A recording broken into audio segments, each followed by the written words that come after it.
Paz, amados hermanos, edificados en la palabra, deseando que el Señor Dios Todopoderoso los colme de muchas bendiciones en los diferentes lugares donde se encuentren. Que la paz de nuestro Dios, que sobrepasa todo entendimiento, esté con cada uno de vosotros. Mis amados hermanos, les saluda su hermana en Cristo, Dominga Martínez, desde Panamá. Gracias a nuestro Dios por un privilegio más que me da de impartir o de compartir este hermoso tema, este hermoso estudio de la palabra de nuestro Dios. Gracias a nuestro Dios porque Él nos ha mantenido, nos ha sostenido y no nos deja caer de su mano. Mis amados hermanos, antes de comenzar este estudio de la palabra de nuestro Dios, vamos a hacer una oración y les invito a que me acompañen a hacerla. Excelentísimo Padre Celestial, tú que habitas en las alturas de los cielos, gracias Padre Santo por este amor, por esta misericordia que tú tienes con cada uno de tus hijos. Padre amado, gracias por el alimento, gracias por el aire que respiramos, Señor. Gracias Padre porque tus bendiciones son innumerables, Señor. Gracias Señor Dios Todopoderoso. Padre, en este momento te pido, Señor eterno, que nos perdones nuestras faltas. Perdona nuestros errores y ayúdanos a seguir adelante, Señor eterno. También, Padre, te pido la bendición para este grupo de edificados en la palabra. Que tú derrames bendición en cada uno de ellos, Padre, y que siempre estemos unidos, Padre Santo, en un solo cuerpo en Cristo Jesús. Bendice a todos los expositores, bendito Dios, y a todos los que hacen la oración por la tarde, Señor, a todos los administradores, a todos los hermanos, Señor, y a todos los oyentes donde estén, que este audio, Señor, o video, lo escuchen y que lo pongan en el terreno de la práctica, todo lo que escuchen, Padre Santo, que tu palabra es viva y eficaz, y sé, Padre Santo, que tu palabra es espada de dos filos, y sé que penetra hasta lo más último de nuestro ser. Bendícelos a todos aquellos, bendito Dios, y que pongan oído atento a escuchar tu palabra, Señor. Gracias, Padre. También te pido, Señor eterno, que tú derrames bendición de este hermoso tema que vamos a estudiar, que vamos a escuchar. Te pido, eterno Dios, que sea usted bendiciéndolo, bendito Dios, y que todos aquellos que lo escuchen, Señor, sean, Señor, para edificación, sea para su vida espiritual, y que el propósito, Señor, sea para que te busquen con un corazón contrito y humillado. Gracias, Padre, por tu grande amor. Bendícenos y ayúdanos a seguir adelante, Señor eterno. Favores que le agradezco, Padre, en ese nombre glorioso y perfecto, que es sobre todo nombre, Cristo Jesús, Señor nuestro. Amén. Mis amados hermanos, tenemos este hermoso tema para este día, sábado 20 de septiembre del 2025. Y el eslogan del mes, Lucas, el Evangelio para el hombre o para los gentiles. Ya estamos en la 15ª semana y es su tema, la entrada dramática del Hijo del Hombre a Jerusalén, su afirmación y su conflicto.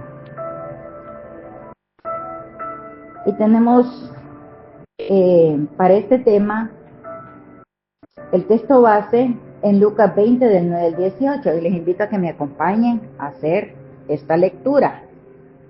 Dice así, Lucas 20 del verso 9 al 18, que nos dice así. Y comenzó luego a decir al pueblo esta parábola. Un hombre plantó una viña, la arrendó a labradores y se ausentó por mucho tiempo. Y a su tiempo envió un siervo a los labradores para que le diesen del fruto de la viña. Pero los labradores le golpearon y le enviaron con las manos vacías. Volvió a enviar otro siervo, mas ellos a este también golpearon y afrentando, le enviaron con las manos vacías. Volvió a enviar un tercer siervo, mas ellos también a éste echaron fuera, herido. Entonces el señor de la viña dijo: ¿qué haré? ¿Enviaré a mi hijo amado? Quizás cuando le vean a él, le tendrán respeto. Mas los labradores, al verle, discutían entre sí, diciendo: este es el heredero, venid matémosle, para que la heredad sea nuestra. Y le echaron fuera de la viña y le mataron. ¿Qué pues les haré el señor de la viña? ¿Qué pues le hará el señor de la viña? ¿Vendrá y destruirá a esos labradores y dará su viña a otros? Cuando ellos oyeron esto, dijeron: Dios nos libre. Pero él, mirándolos, dijo: ¿qué pues es lo que está escrito? La piedra que desecharon los edificadores ha venido a ser cabeza del ángulo. Todo el que creyere sobre aquella piedra será quebrantado, mas sobre quien ella cayere le desmenucerá. Una hermosa lectura donde nos habla de este dueño y labrador. ¿Quiénes serán los siervos? Vamos a hacer este estudio y vamos a ir comprendiendo de qué se trata.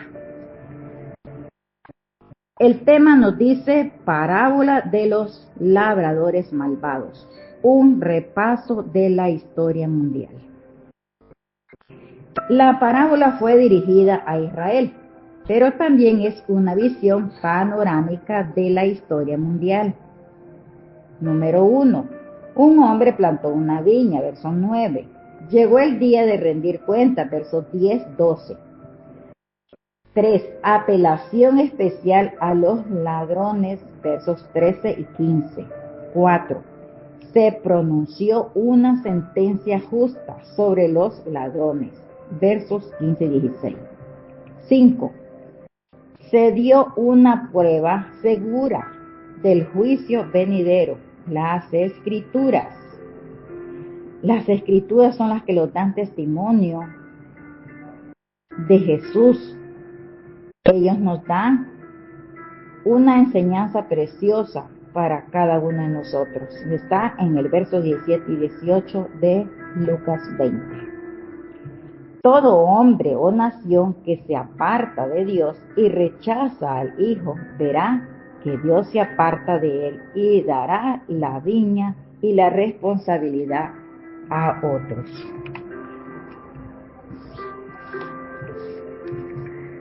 Mis amados hermanos, Dios es quien fundó a este mundo.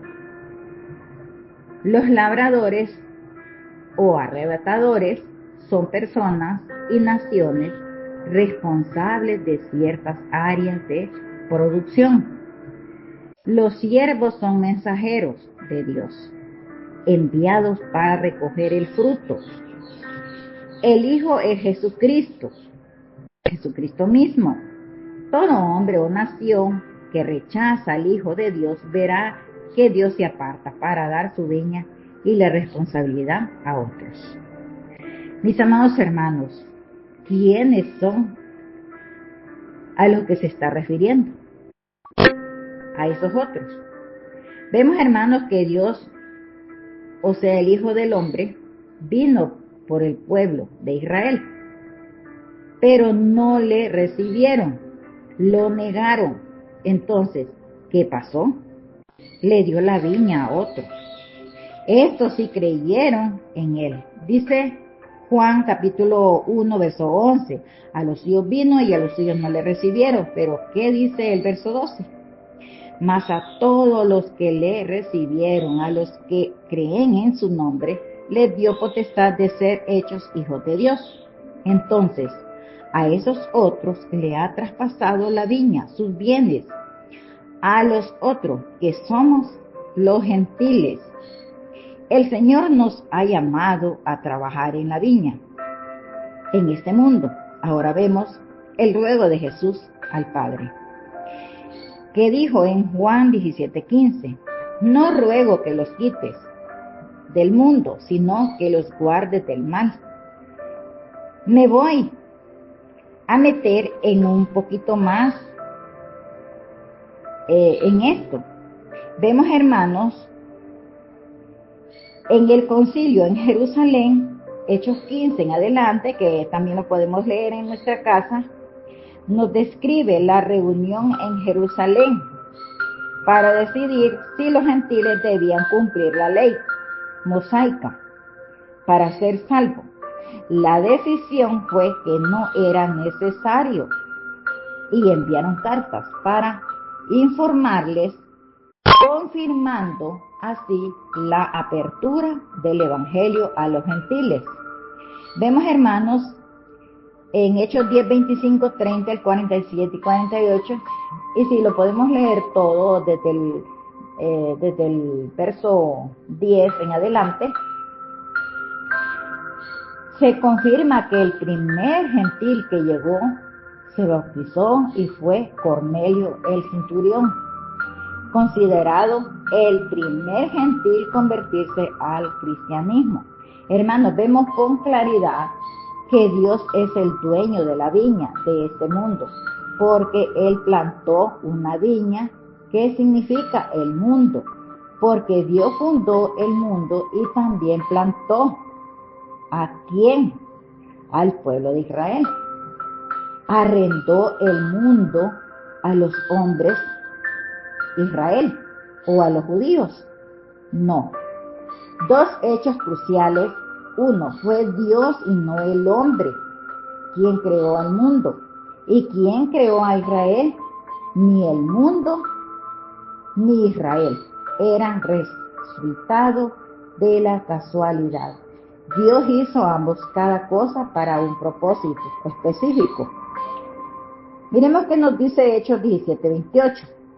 Porque en Él vivimos y nos movemos, y somos como algunos de vuestros propios poetas. También han dicho, porque linaje suyo somos. Y que nos dice Job 33, 4.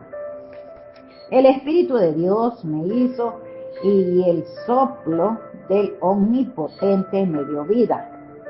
Entonces Dios nos creó, nos dio vida. Somos ovejas de su prado, como dice Salmo 103.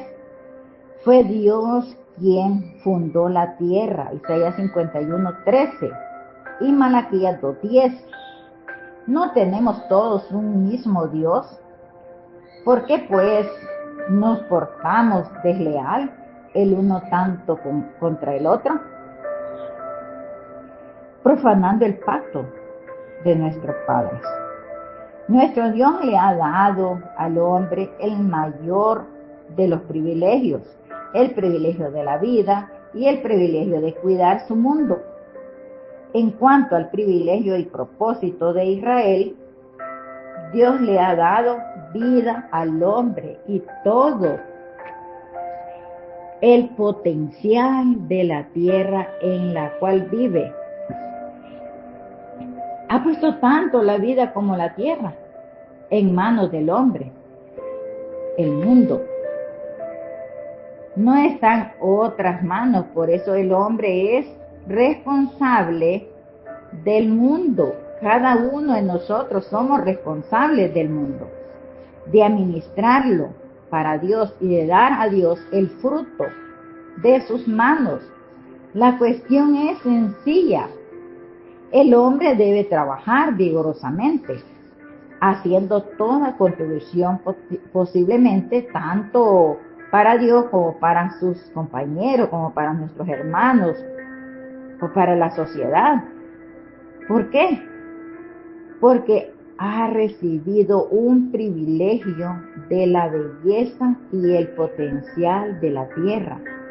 Debe trabajar por amor y reconocimiento en vista de todo lo que Dios le ha dado, de todo lo que Dios nos ha dado. En Génesis 1:28 nos dice, y creó Dios al hombre a su imagen, e imagen de Dios los creó, varón y hembra. Los creó y los bendijo y Dios y les dijo, fructificad la tierra y multiplicaos, llenad la tierra y sojuzgarla y señoread en los peces del mar, en las aves del cielo y en todas las bestias que se mueven sobre la tierra. ¿Y qué nos dice Salmo 8:6? Le hiciste señorear sobre las obras de tus manos, todo lo pusiste debajo de sus pies.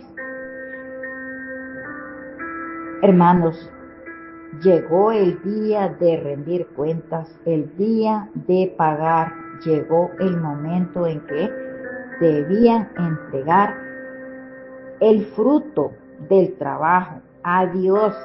Hermanos, Dios envió siervos suyos a cobrar. Se esperaban frutos y era tiempo de pagar. Dios envió siervos para recoger el fruto. Dios esperaba que cada uno pagase lo suyo para contribuir al maravilloso privilegio de vivir en la hermosa viña del mundo. Mateo 3:8. Haced pues frutos dignos de arrepentimiento. El Señor dijo también esta parábola. Tenía un hombre una higuera plantada en su viña y vino a buscar frutos en ella y no lo halló. Lucas 13:6 nos dice, cada uno, hermanos, hemos sido llamados a trabajar en su viña. O sea, en el glorioso evangelio, Él nos dejó responsabilidades y tenemos el hermoso privilegio de anunciar las buenas nuevas a toda criatura. Que hagamos frutos, es decir, sembrar esa palabra en todos aquellos para que ellos sean salvos. Lo que nos dice Lucas 19:13, y llamando a los siervos suyos les dio 10 minas y les dijo, negociad entre tanto que vengo. Y en Mateo 3:8, una parte del sermón de Juan el Bautista, él insta a que el arrepentimiento sea demostrado. ¿Qué significa? Verdad, frutos dignos de arrepentimiento, con hechos, pidiendo a la gente que produzca frutos. Esto significa un verdadero cambio de mente y corazón. Debe manifestarse en acciones concretas que evidencien el abandono de pecado. Si antes hacía cosas malas, como robar, mentir, defraudar a otros, como malas conversaciones, malas actitudes, que se vea en la persona el abandono del pecado y la conversión a Dios, y no solo en palabras o tradiciones, sino un cambio radical en su vida. Una persona renovada, el arrepentimiento no es suficiente por sí solo, debe haber una demostración visible. Ese cambio de vida, cambio de corazón, que evidencie los frutos de un cambio interno en la manera de pensar y actuar, un abandono total del pecado, para vivir una vida que agrade a Dios, sinceridad y autenticidad. En estos versos, Dios rechaza la hipocresía, exigiendo que el arrepentimiento sea sincero y no un acto de simulación. Rechazo de la autocomplacencia. Las palabras de Juan también era una advertencia para los que se confiaban en su descendencia de Abraham como salvación, ignorando la necesidad de un cambio de actitud y conducta. como se menciona en el verso 9 de Mateo 3:8. Es un llamado a la acción, enfatizando que el arrepentimiento genuino se evidencia a través de una vida transformada por obras que demuestren un cambio real en la conducta. Lucas 19:13. Un noble se va de viaje. La parábola comienza, hermanos, con un hombre de nobleza. Se va de viaje o debe viajar para ser coronado como rey por un emperador. Encomendando las minas antes de irse, el noble reúne a 10 de sus empleados. Le da a cada uno una mina o una cantidad de dinero que equivale a unos 3 meses de salario, y les instruye que negocien con este dinero, y les dice: esta es para cuando vuelva. El propósito de Jesús al narrar esta parábola enseña a sus oyentes que su reino aún no comenzaría de inmediato. Habría un periodo de ausencia antes de su establecimiento. Todo esto está muy claro, hermanos. La ausencia, ahorita que tenemos que el Señor Jesús está en los cielos, cuando Él venga en su retorno, hermanos, será el final, o sea, su retorno, hermanos, la enseñanza principal, los siervos y los creyentes de la parábola simbolizan a los creyentes, quienes reciben del Señor recursos y responsabilidades, la administración de talentos. La tarea de los siervos es negociar con el dinero, lo que se refiere a usar los dones y talentos conforme a la voluntad de nuestro Dios. Dios ha dado para hacer crecer y prosperar su reino. La ausencia del rey, la ausencia del noble representa el periodo de espera de la segunda venida de Jesús, durante el cual los creyentes deben serle fiel. Debemos de serle fiel y trabajar en su obra. La responsabilidad de la inversión no se trata solo de posesiones, de los dones, sino de su inversión fiel. La parábola condena el acto de esconderse, el acto de no hacer nada, de estar ociosos. Debemos de trabajar firmes en esta viña. ¿O qué pasa si no hacemos nada? Dice, con los recursos recibidos, fidelidad y servicio. La instrucción de Jesús es ser siervos fieles que aprovechan las oportunidades que Dios ofrece para servirle y cooperar en la extensión de su reino. Juan 15:8. En esto es glorificado mi Padre, en que llevéis muchos frutos y seas así mis discípulos. Y Juan 15:2 nos dice: todo pámpano que en mí no lleva fruto, lo quitaré, y todo aquel que lleva fruto lo limpiaré, para que lleve más frutos. Entre más dones y talentos que tengamos, mis amados hermanos, más grande será para poder trabajar en su obra, para que andéis como dignos del Señor,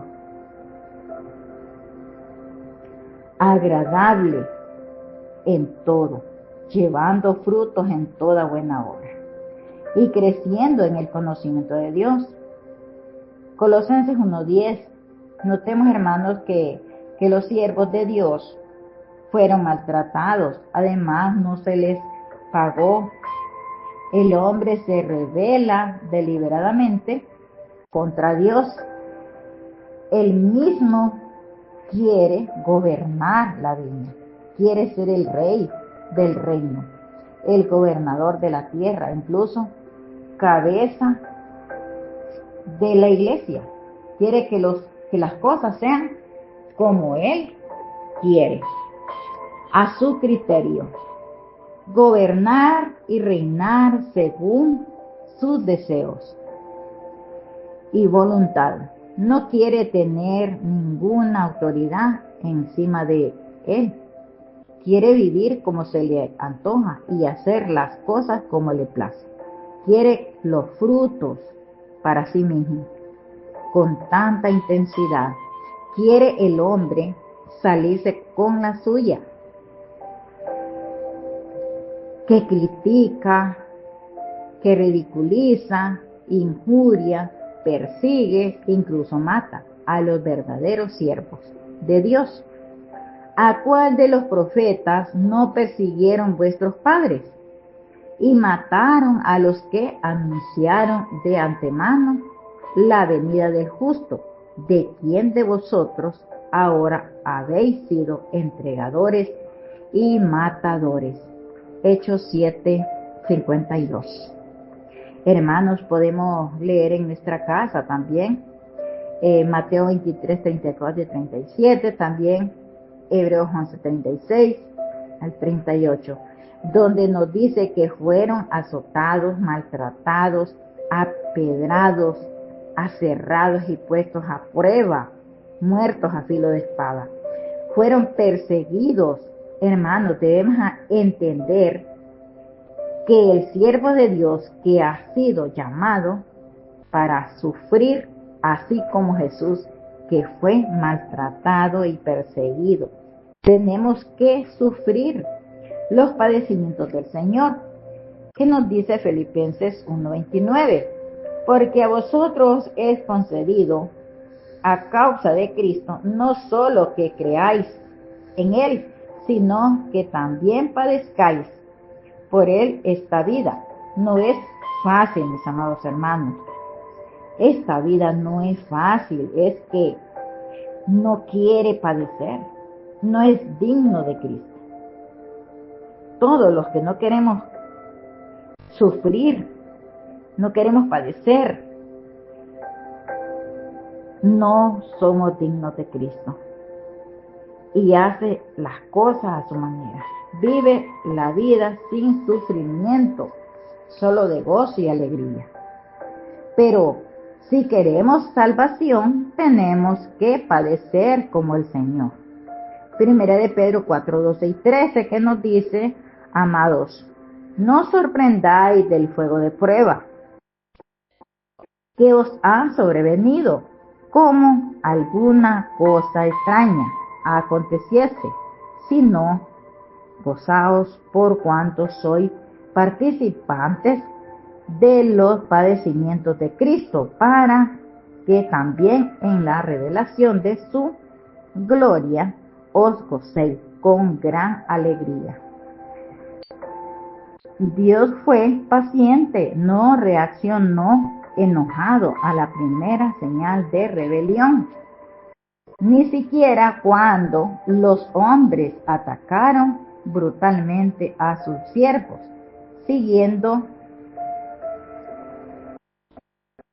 él siguió enviando mensajeros a Israel. El mundo dando al hombre oportunidad tras oportunidad, y dijo al viñador: he aquí, hace 3 años que vengo a buscar fruto en esta higuera y no la hallo. Cortarla, porque inutiliza también la tierra. Entonces respondiendo le dijo: Señor, déjala este año hasta que yo cabe alrededor de ella y la abone, y si diere fruto, bien, y si no, la cortaré después. Lucas 13:7-9. Mis amados hermanos, el Señor es paciente. dándonos cada oportunidad para que nosotros también podamos ser salvos. Estas oportunidades que obtengamos frutos, que crezcamos y seamos para bien. El Señor es paciente, no queriendo que ninguno perezca. Algunos tienen por tardanza la promesa, pero el Señor quiere la salvación para todos. Dios apeló de manera especial a los labradores. Fue una apelación muy especial. Dios envió a su propio Hijo amado al mundo para juntar el fruto. Aquí se expresan 5 hechos significativos. El primero nos dice: Jesús afirmó ser el Hijo de Dios, diferencia de todos los siervos enviados anteriormente. Era más que otro siervo humano, era el propio Hijo de Dios. No hay duda que Jesús decía claramente estas singulares afirmaciones. Un respeto de sí mismo. 2. Los labradores vieron al Hijo de Dios, tuvieron toda clase de evidencias, las profecías del Antiguo Testamento, el testimonio de Juan el Bautista, las afirmaciones de Jesús las afirmaciones de Jesús mismo, sus obras milagrosas, las señales de los tiempos. Gálatas 4:4. La gente sentía que Jesús era el Mesías prometido, incluso algunos de los que ahora se les oponían. Juan 3:2. Esta era la tragedia, acusación contra los judíos. Era una trágica acusación. En la profundidad de su interior sentía que Jesús realmente era el Mesías. Pero el pecado o la codicia de una posesión de estima, poder y seguridad les impedía reconocerle. La incredulidad de ellos era deliberada y sostenida. Era deliberada y obstinada. 4. Los labradores se complotaron para darle muerte. Mateo 12:14 y Juan 11:53. Los labradores planeaban apoderarse de su herencia. El hombre anhela apoderarse del reino, la nación, la propiedad, el poder, el gobierno, el reino, la posesión de la estima, la fama, el reconocimiento, la riqueza, sea cual fuere la posesión, el hombre siempre lo ha querido todo para sí mismo. Negará, engañará, mentirá, hurtará, robará, incluso matará para obtener todo. Mateo 12:1-8. 5. Los labradores mataron al Hijo de Dios, cometieron el peor de las atrocidades, crímenes de la historia humana. Mataron al propio Hijo de Dios. Jesús estaba prediciendo su muerte, y su muerte sería un acto voluntario de su parte. Sabía que la muerte le esperaba y pudo haber escapado, pero no lo hizo, por amor a la humanidad. Pero escogió morir. Era el determinado consejo y anticipado conocimiento de Dios. Hechos 2:23 y Juan 3:16. ¿Cuánto nos amó el Señor, que dio a su propio Hijo para darnos esta salvación, para darnos vida eterna? Porque de tal manera amó Dios al mundo, que ha dado a su Hijo unigénito, para que todo aquel que en él crea no se pierda, mas tenga vida eterna. Y Romanos 5:8 nos dice, mas Dios muestra su amor para con nosotros, en que siendo aún pecadores, Cristo murió por nosotros. Efesios 2:4 y 5, pero Dios, que es rico en misericordia, por su gran amor con que nos amó, aun estando nosotros muertos en pecado, nos dio vida juntamente con Cristo. Por gracia sois salvos, el cual nos ha librado de la potestad de las tinieblas y trasladado al reino de su amado Hijo. Hubo sentencia de un juicio justo. El crimen fue el crimen más terrible y trágico en toda la historia del universo. El rechazo y asesinato del único Hijo de Dios. Por eso el juicio tenía que ser el más trágico y severo de todo el universo. Los labradores rebeldes serían destruidos. Lucas 20, 17 y 18. La viña, o sea el mundo, será dada a otros. La viña no dejará de ser labrada, no quedará abandonada, sin fruto. Dios levantará un pueblo nuevo que cuide de ella, la iglesia, la nueva creación de Dios. Efesios 2:11 al 18.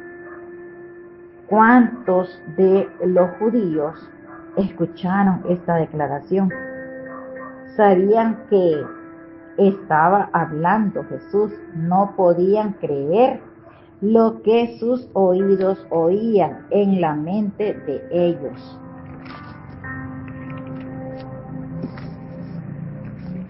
No entraba la posibilidad de poder ser rechazado por Dios.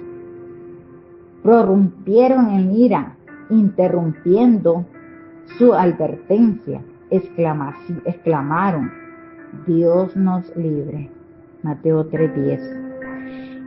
Y ya también está el hacha puesta a la raíz de los árboles. Por tanto, todo árbol que no da buen fruto es cortado y echado al fuego. El que en mí no permanece será echado fuera como pámpano y se secará, y los recogen y los echan en el fuego y arden. Juan 15:6. Jesús dio una prueba segura del juicio que venía a esto. Es las escrituras, ellas nos hablan claramente todo lo que ha acontecido y lo que ha de acontecer. Un testimonio claro del Hijo de Dios. Su mirada solemne, él mirándole les dijo, la piedra que desecharon los edificadores, la piedra es un símbolo de Jesucristo. Vemos, hermanos, dos hechos. Uno, la exaltación de la piedra rechazada. Cristo es la cabeza principal, piedra del ángulo. La piedra fundamental es el fundamento, la piedra sobre la cual el hombre debe edificar su vida. No hay otro fundamento sobre el cual el hombre pueda construir y estar seguro. De igual manera, es el fundamento y la piedra angular de la iglesia, porque nadie puede poner otro fundamento que el que está puesto, el cual es Jesucristo, edificado sobre el fundamento de los apóstoles y profetas, siendo la principal piedra del ángulo. También podemos leer Corintios 3:11, Primera de Corintios 3:11, que también ahí nos habla. Jesucristo mismo, en quien todo el edificio bien coordinado va creciendo para ser un templo santo en el Señor, en quien todos vosotros también sois juntamente edificados para morada de Dios en el Espíritu. Efesios 2:20 al 22, acercándose a él piedra viva, desechada ciertamente por los hombres, mas para Dios escogida y preciosa, vosotros también como piedras vivas, sed edificados como casa espiritual y sacerdocio santo. Aquí nos dice edificados como casa, o sea que cada uno de vosotros somos una iglesia, somos piedras vivas y debemos de ser espirituales para ofrecer sacrificios espirituales aceptables a Dios por medio de Jesucristo. 1 Pedro 2, 4 y 5. El poder destructivo de la piedra rechazada es bien conocida. El poder destructivo de una piedra al dar contra carne y sangre. La persona que tropieza o cae en la piedra, que es Jesucristo, sufre daño. La persona sobre quien cae la inmensa piedra, que es Jesucristo, es hecha polvo totalmente. Proverbios 11:5. El impío por su impiedad caerá. Se han avergonzado de haber hecho abominación. Ciertamente no se han avergonzado, ni aún saben tener vergüenza. Por tanto, caerán entre los que caen cuando los castigue. Caerán, dice Jehová. Jeremías 6:15.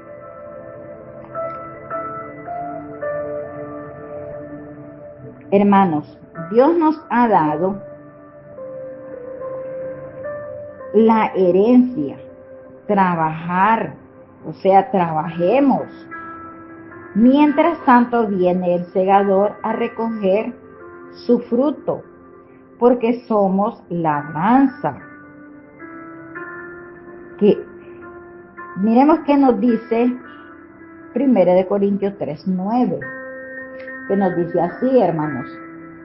Dice así: porque nosotros somos colaboradores de Dios y vosotros sois labranza de Dios, edificio de Dios. Así es, mis amados hermanos, que mientras estamos con vida, demos de nosotros a Dios, que le sirvamos con entusiasmo, que sirvamos con amor, para extender el glorioso evangelio del reino. Que Dios añada bendición a su palabra. Paz a vosotros.